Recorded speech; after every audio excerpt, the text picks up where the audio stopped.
Sejak tahun 2015, RUU Perampasan Aset belum juga dibahas di DPR.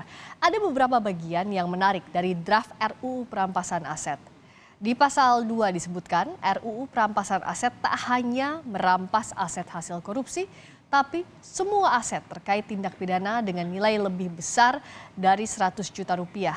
Aset yang disita berasal dari tindak pidana yang diancam dengan pidana penjara 4 tahun atau lebih.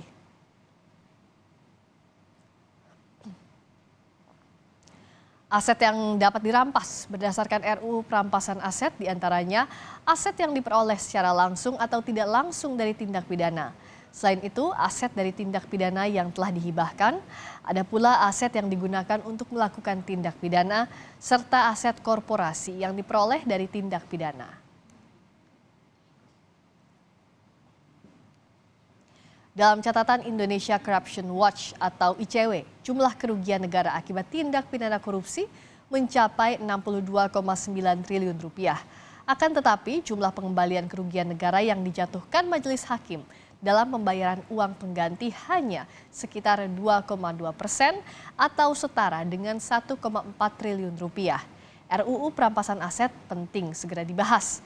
Tak hanya sebagai regulasi untuk merampas aset koruptor, tapi juga tindak pidana ekonomi lain, seperti pengusutan harta tak wajar.